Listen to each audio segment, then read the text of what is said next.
Well, hello there and welcome to the kitchen of the dollhouse for another reading from The Secret Language of Birthdays by Gary Goldschneider and Used Elfers for April 12th, the day of societal awareness. That's right. And here at the top of the page is a visual representational image of the day of societal awareness.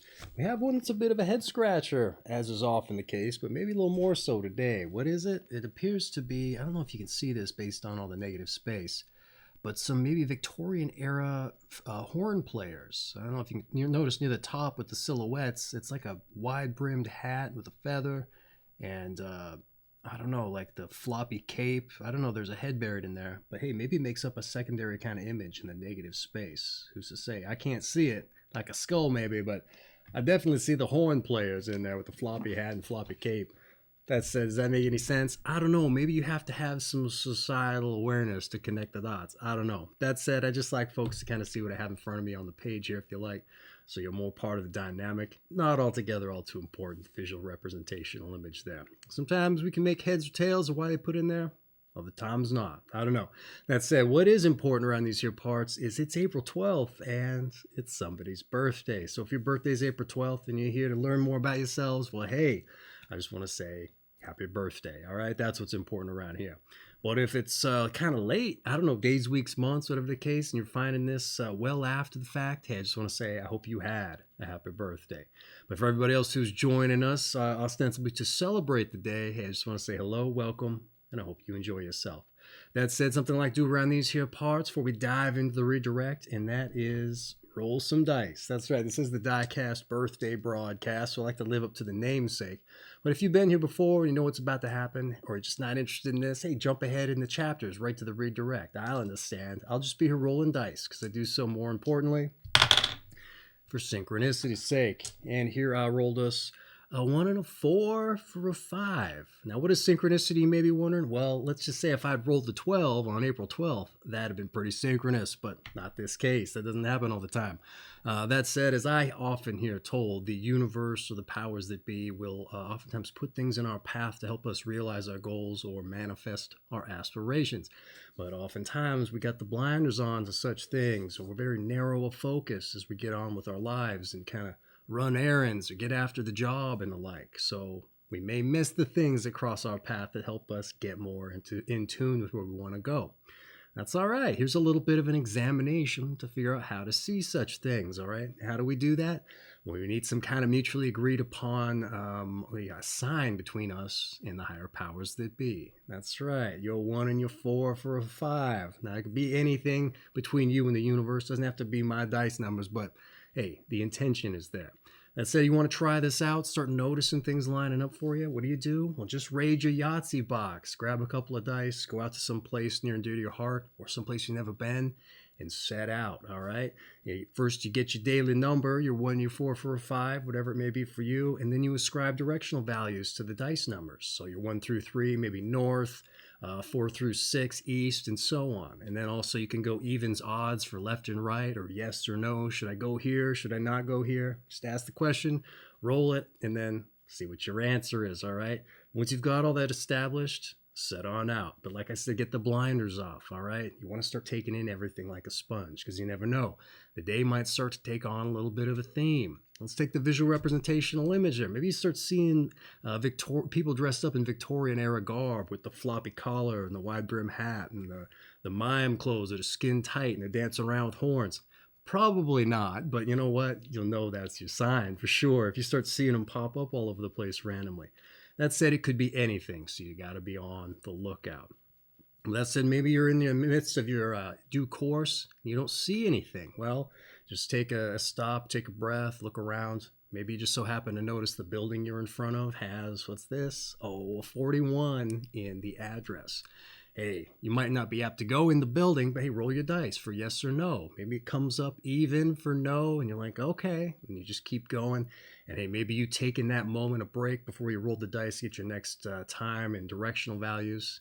You ran into someone from high school who say you get to talking, and maybe they have a Victorian era figure on their shirt, like William Shakespeare or something. Hey, you know what? And maybe he's blowing a horn. All right, I don't know, but you'd be, hey, The universe is lining this up for me specifically. Maybe you guys get to talking to catch up, and it turns out, hey, maybe it's their birthday too. Hey, you never know. So those are the kind of little things that you'd be looking out for. Nothing world changing, though maybe so. But it's just the sign from the universe to let you know it's with you on your path and you're on the right track. All right. So I think you get the idea of synchronicity. Be on the lookout for your numbers. I mean, maybe it's something as simple as the temperature readout on a sign is your daily numbers. When you know very well that's not what the temperature is. So in any event, I think you get the idea. Let's get into the birthday read. Your month is April. Your day is the 12th. Your sign is 21 to 23 degrees Aries of the Aries III period specifically. And your quality and element is Cardinal fire. Well, all right, April 12th, the day of societal awareness. Those born on April 12 seem to always have their antennae out, sensing the public mood. Their social talents are impressive, not necessarily in terms of relating to individuals, but in understanding, defining, and exemplifying in their own conduct the best for society. Unquestionably, April 12 people love to be the center of attention. But for those who are highly successful or prominent, the attention garnered is often tied in with benefiting people whose hopes and dreams they personify. The big problem for April 12 people is defining themselves as individuals. And since they are often preoccupied with group or social matters, it may be difficult for them to get to know themselves at a deep level. Here we go. I lost my place here. Know themselves at a deep level. Totally lost my place. Oh, and because of this lack of self-understanding, less highly developed April 12 people get into a great deal of trouble, not only socially, but also financially and legally. More highly developed April 12 people recognize the danger posed by such a lack of awareness and will seek to overcome this deficiency. Whether they write, speak, or simply act as the spokesperson for colleagues, friends, or family, April 12 people are never happier than when they are putting forward their point of view and communicating with their fellow human beings who, hopefully, are listening. It is indeed tragic to see an April 12 person speaking to a mostly disinterested audience, and it follows that they must choose as friends and mates individuals who are not only good listeners, but also share their concerns. And many April 12 people have what amounts to an insatiable interest in current events, and for some, commenting on the state of affairs can be equally important to them. And consequently, the danger exists that they will become judgmental personalities or victims of the judgment of others. And for this reason, it is very important that they pull back periodically from life's busy course and find a quiet place where they can objectively examine not only their observations, but also their own inner processes. And in the private sphere, those born on this day must avoid reacting rashly, particularly in anger to the acts of loved ones. To retain their equilibrium, they should learn acceptance and objectivity. Otherwise, they can drive themselves and others crazy with their inability to leave things alone. And the saving grace of April 12 people, however, is a fine sense of humor. The capacity to laugh at themselves once in a while goes far in softening their harsher side. And April 12 people, they'll never want to be far from where things are happening. Whether they live in the city or in the country, they may be found in group activities of all kinds. And the most highly advanced April 12 people will invariably be called upon by others to negotiate, mediate, or simply discuss deals from horse trading to plea bargaining, and to bring opponents to the table.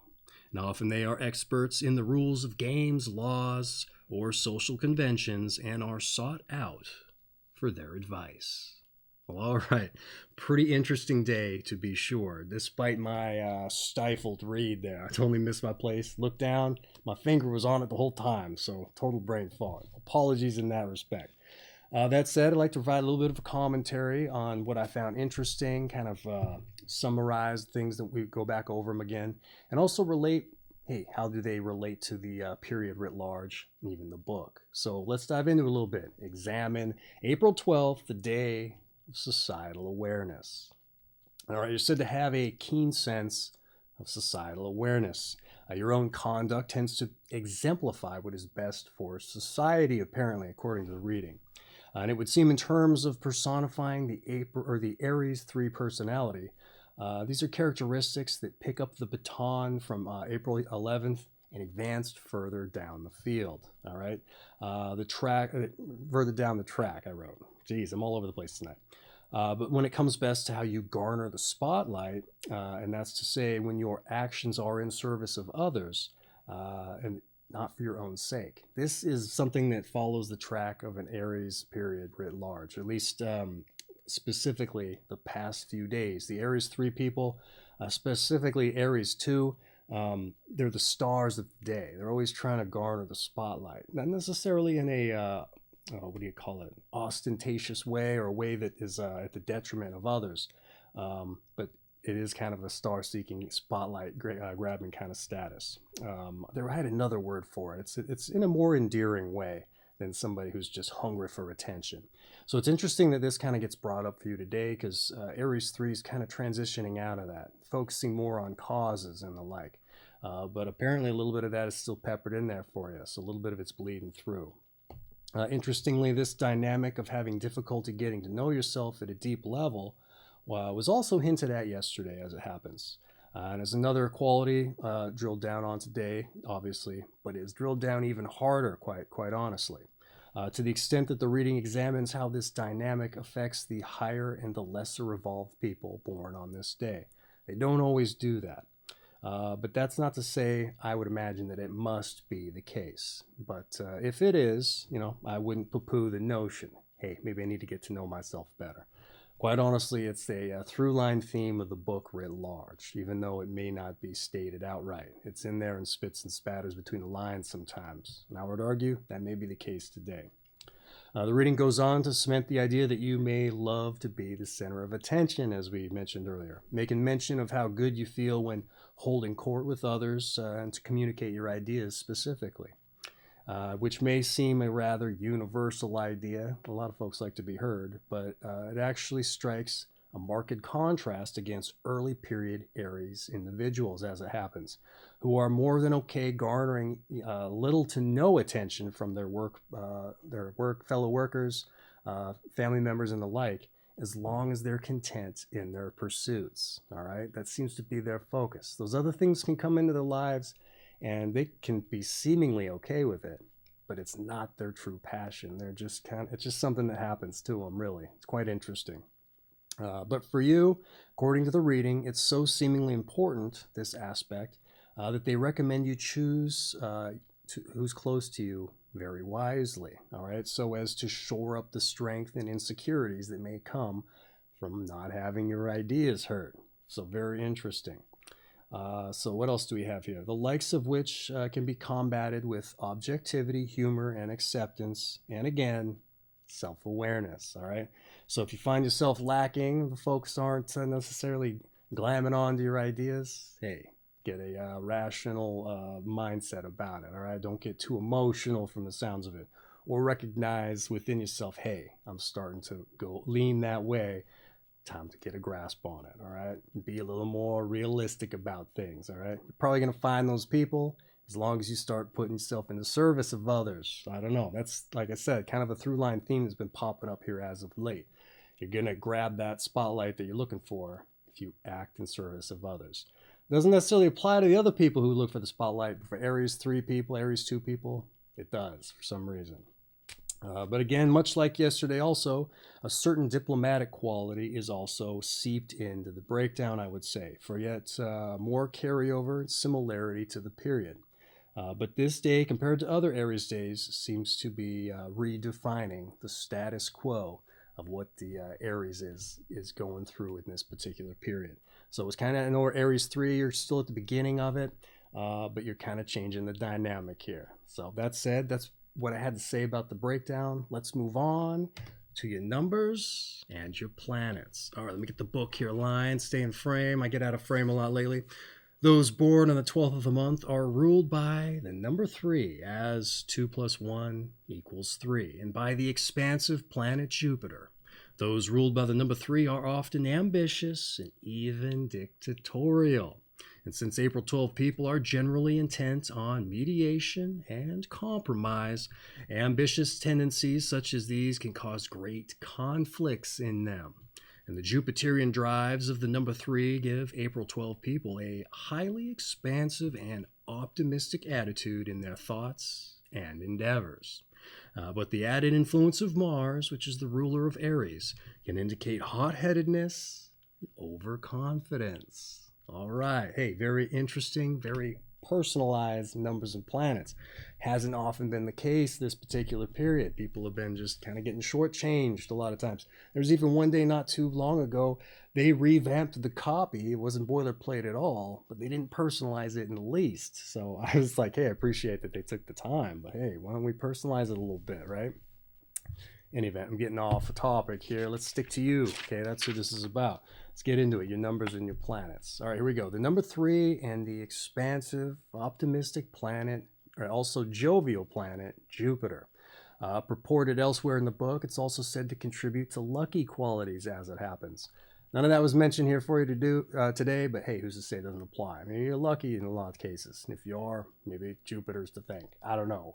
So you got to take that up with your universal powers that be. That said, Jupiter's also known as the philosophical and dynamic outlook planet.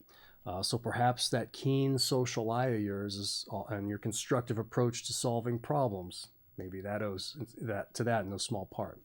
Also, potentially that diplomatic air they mentioned, all right? But however, Mars coming into the mix as an Aries ruler with its god of war-like, energy and ambitious aggression, adventuresome ambitious aggression, hey, much like yesterday as it happens again, a certain amount of conflict may arise between these two particular planets. Again, a little too fiery coming in on another planet that's otherwise kind of, hey, I'm all about going with the flow and expanding the mind. Well, Mars is a little bit more earthy. Hey, I want to get after things. You got to be doing something more exciting. I don't know if that's the case, but hey, it sounds like maybe. So maybe there's the conflict there. Who's to say? That said, much again like yesterday, a certain amount of conflict, as I mentioned here. And they may contribute to the difficulties outlined in the breakdown. So assuming it even applies, you may now know what could be contributing to the ostensible harsh and side that's purported in the breakdown. As it happens, yet again, another instance of Mars stirring up trouble in so many days. All right, we'll stifle with the notes there. I don't know what the deal is tonight. So, anyway, a little bit of astrology for you. Does it apply? I don't know. I'm not an astrologist or whatever it's called. But it's here in the book, kind of putting things together with what I've read previously. What's interesting is with Aries, there's a lot of anomalies that have been going on as of late. A lot of the typical conventions that are ascribed to a lot of these planets, they've been being turned up on their head. You'd think that certain things would happen with Jupiter. Not necessarily the case. I've been calling it the Aries anomaly. For whatever reason, you can't go into your assumptions when it comes to the Aries period. You're apt to be misled if you go with those. So pretty interesting in that respect too. In any event, that's just a little tacit fact there for you. I probably would have mentioned it later, even if I didn't now. But let's move on to your tarot. That's right, one of the more eclectic of the New Age metaphysical ideologies. But hey, it's here in the book. We don't have to take it home with us and start dealing out the cards to predict our future or however they're used. But oftentimes, the way they describe these cards, a lot of times it informs the breakdown seemingly, or it seems like they used it to inform the breakdown. I don't think that's the case, but it's uncanny how oftentimes it lines up.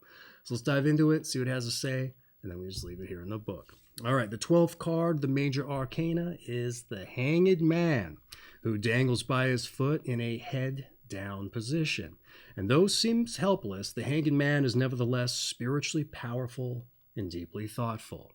The positive attributes of this card are recognizing limitations, problem solving, and human qualities, while negative aspects are spiritual myopia and restrictedness. Did I say myopia right? Myopia, perhaps? I don't know. Doesn't really matter. Let's dive into the notes. This was a pretty boilerplate entry for the card today. Often the case, but hey, once in a while we're surprised and they'll tag it at the end and say why it's relevant. They didn't do that here today, didn't personalize it for you. Like I said, not necessarily out of convention there, but I always find a little bit of a letdown when they don't. So let's see if I can pick up the slack rather. Let's see how maybe it relates. I think you may have heard how it did, so kind of interesting. So the Hanged Man, a representation of the seemingly helpless, yet spiritually powerful and deeply thoughtful. I think that summated the day perfectly, quite honestly. Not necessarily the helpless part, but spiritually powerful and thoughtful, all right? So right on its face, the card immediately draws some parallels to the breakdown, as I mentioned. That doesn't always happen as it goes. So positives are recognizing limitations, and it said that was something you should be aware of, all right, or you may have to build up to. So it's interesting that's in there. So maybe there's some of that self-awareness, as I mentioned. As to the problem solving and the human qualities, societal awareness, right? Maybe the social aspect, but with negatives of spiritual myopia or opia and restrictiveness, here again, maybe a double drill down on social awareness. So by my estimates, I would say the card almost informs the breakdown in no small part. So it's rather hallmark card in that respect. And sometimes it doesn't happen. Sometimes it's like, hey, how does that even relate? Sometimes the card, I think the card is so disconnected from the breakdown. A lot of times they'll tag it with like, hey, this might serve as a reminder of what to do, or a metaphor for this particular aspect or that particular aspect. So there you go. I'd say it lines up nicely. So that said, that's been your tarot. Let's move on to your health. Here we go. Generally, April 12 people are blessed with a healthy constitution. As long as they do not abuse it with nicotine, alcohol, or other drug addictions, or simply neglect essentials of sufficient sleep, exercise, and a healthy diet. Optimism can lead to carelessness, and carelessness to illness. The primary requirement for the good health of an April 12 person is that they find a quiet and well-balanced place inside themselves where they may retreat. As far as food is concerned, April 12 people like to eat with others. Viewing a meal as a social experience, they too often forget about what is on their plate, focusing on conversation rather than the joys of eating. Generally, the meals of April 12 people should be flavorful and hearty rather than overly restricted or health food oriented. Very interesting. I think it's the first time in like 2-3 weeks where they brought up specific foods, all right? They've been largely neglecting that, which isn't really in course with how they typically approach a health entry. So pretty interesting. Let's dive into it. I might be burning down what I had to say. Let's get into it here. I said you're generally blessed with a healthy constitution, providing you don't abuse vices. Interestingly, this doesn't come up very often, even though it seems pretty common sense. All right, so you might have saw some smile on my face when I was reading it. That's why I said it. It seems so common sense that it's probably in there all the time. It's not, so maybe take note of that. At least it comes up on occasion, but not all the time. So, but optimism, the Jupiterian energy, can lead to carelessness, they said. And then they stifled me by throwing that word in again. And carelessness into, what was it? Into illness, all right? So be careful there. This gets very rare mention, all right? So don't be too optimistic, it sounds like, okay? So you're like, oh no, I'll be fine. I'll heal up just fine. You know what? And maybe you don't see the doctor when you should have got medication. You just thought you'd be all right. That's probably what they're trying to say. And it might have been a lot of folks who were surveyed for this particular day. That was the case. Maybe a lot of them were missing feet from diabetes or the like, because hey, we just never got around to it. I was optimistic I could beat it. I don't know. That kind of thing, maybe, perhaps. How often is that said, though? I wrote here. That's not said very often, this optimism thing being a detriment. Pretty interesting. That said, you also get the recommendation to take some time out and cool your engines inside yourself, all right? Self-awareness, again, I would argue. Quite common when it comes to quelling Martian fire as it happens, okay? But the inside yourself thing, that's new. I don't think I've read that It might be the first time, quite honestly. And I've read through most of the book. That doesn't really stand out for me. So pretty interesting. And I would say don't poo-poo the notion you need to do that self-awareness work. Meals, they said, is a social facet, has a social facet for you. Also another rare mention, but does come up on occasion. That said, it sounded like you're not eating because you're too busy talking, and so got to get a little bit of calories in you. A lot of times, I would say folks aren't necessarily paying attention to what they're eating, and they're getting the bad stuff, perhaps, or it's always in a social affair, and therefore the fatty and the rich foods come out. And so there you go. You're not getting the best stuff for you. Food for thought, it's mentioned as a detriment. Like I said, maybe a first. So be sure to eat hearty, flavorful foods, which hasn't been coming up, like I mentioned, very often. I also wrote, it's been a balanced diet for days, okay, if it even is mentioned. That said, what else? The body areas for Aries are the head, neck, and the spine. And when they do recommend any kind of treatment, a lot of times it's for headaches. Sometimes tooth decay gets mentioned because it's in the head area. And chiropractic came up once as a recommendation. Kind of surprising because a lot of that stuff tends to come up for other periods more readily. So it's interesting it didn't come up for Aries. Once again, following suit here for today. So I wanted to make mention of it for you so you know your body areas, all right? That's it. That's been your health. Let's move on to some advice. Here we go. Gain confidence, once again, at a deep level or inside you, I'm assuming.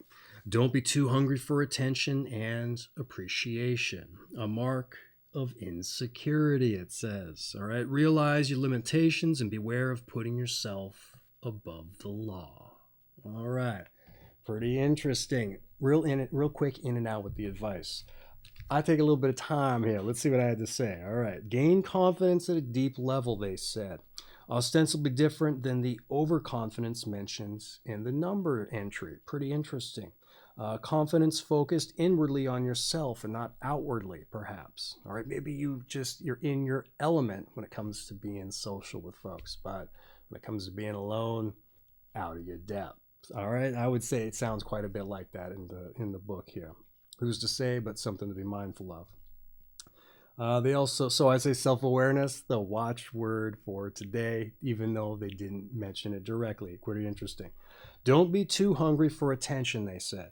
And I would argue based on the breakdown, it'll come if you don't try too hard, all right? As they say, provide acts of service when very common for the period, all right? At least recently. It also says common for the period, your innate socially aware talents. All right. If you're out there talking to folks, you're going to find a way to put yourself in service to them. I would say, even if you haven't really done it, you've already done the hard work. It's a natural, what do you call it? A natural tendency of yours to get involved with folks. So it should be pretty easy for you to figure out how to place yourself in service, is what I'm trying to say. Realize your limitations. Don't put yourself above the law, all right? I didn't get the idea that you did, quite honestly. So maybe there's a certain amount of Martian ego in there that comes with holding court and leading into your talents. I don't know. Kind of interesting this came up. But I would say modesty and humility is huge, all right? And that gets brought up in spits and spatters in the book all over the place. So don't let your own self-perceived legend set the standard, maybe. I don't know, all right? But regardless of whether it applies, I would say, okay? Hubris is also a bad look if that gets in there with that Martian aggressiveness, God of War-like energy. But maybe also don't be too optimistic if the Jupiterian energy's in the mix. I said, I don't know. This one's a little bit of an anomaly. Didn't seem to apply too much there. A camera transition didn't work for me. All right, so that said... that's been your advice. Let's move on to your meditation. That's right. It's your birthday. You get a meditation. Here we go. Denial of what happens slows down the process of self-discovery. Okay, once more, denial of what happens slows down the process of self-discovery. All right. I don't know what to make of that for you as a meditation. It kind of sounds like they chose it for you for a reason. I'm not going to say why, but that's your birthday, your meditation. I wouldn't want to influence it for you one way or the other, just for you to think about. That said, that's been your meditation. Let's move on to your strengths and your weaknesses. Let's see where you got the ostensible girth, if you like, and we otherwise maybe a little more atrophied in the bargain. Your strengths, you're socially aware. Hey, we knew that one. Articulate. Interesting. I don't know that I picked up on that one. Not to say it said you weren't, but I just didn't see that as a quality that was mentioned outright. And diplomatic. All right, I think we picked up on diplomatic. But your weaknesses, oh, what could those be? Did we see what these ones were? It says you're over-involved, frustrated, and self-unaware. I think we saw a few of those, all right? Oftentimes I like to say our strengths are going to help us overcome our weaknesses if they need to be improved upon, if they even need to be improved upon. But I also like to make the argument our weaknesses can be strengths in and of themselves. So see if I can make my case. How could being socially aware, articulate, and diplomatic help you overcome being over-involved, frustrated, and self-unawares? Well, let's see. You're socially aware. You know where you fit into the clique, if you like, or your place in society. So how can you overcome being over-involved? Hey, maybe a little too far out there. You're having a little bit too much fun, and you're not being more pragmatic or stepping outside yourself. Empathetic, perhaps, to see where maybe you're overextending yourself. Hey, I said over-involved. That's right. So if you were socially aware, I would say you just got to take a few extra steps, and you're going to be able to rectify and address and identify those things. Articulate, hey, if you get yourself into a situation where maybe you've overstepped, I would say you're going to be able to talk yourself out of it if you're able to recognize that you're in that bad situation. And diplomatic, same argument, all right? You're going to be able to get those folks to compromise, talk yourself out of the bad situations. Being frustrated, again, the self-awareness aspect of it. You got to recognize in yourself the telltale markers of when I'm starting to get on edge here, all right? Sometimes some folks feel it, but they don't necessarily personally recognize it so that they can put the appropriate steps in place to curtail maybe going over the edge. That said, diplomatic too. All right, you're going to find the compromises, even if it's with yourself, okay? It's just you got to make that identification and start putting those things to practice. Put all your strengths into implementation on yourself, all right? Not easy to do. It's easy to hear and say, but not easy to necessarily flip that switch for yourself. That said, how can your weaknesses become strengths in and of themselves? Over-involved. Hey, some folks, other people in their lives aren't involved at all. So if you recognize somebody's at a deficit, boom, I would say being over-involved with them, you can go to town, all right? Well, maybe not. They might be like, this is way too much. I thought I was missing something. No, I'm getting a tidal wave here. I don't know, but I think you understand what I'm getting at. Maybe that works with certain people. And if you're able to read the room well, when you're in there being social with folks, hey, this person needs a friend, ostensibly, right? Frustrated, how can that be a strength? Hey, you know what? I think you get your point across if people can read on you how frustrated the situation makes you. Especially if you're so socially ingrained, you're diplomatic about things. Like, man, let's never see this person lose their cool. And they're losing their cool now. There must be a problem. So I would say it's a tool to help you convey the importance of a message. All right, let yourself go off a little bit in certain respects. Perhaps. I would only use it and spits and spatters not too often, all right, when it's only when it's important and maybe there's no other solution. If you're diplomatic, you'll know when to use it. That said, self-unaware, how is that a strength? You know what?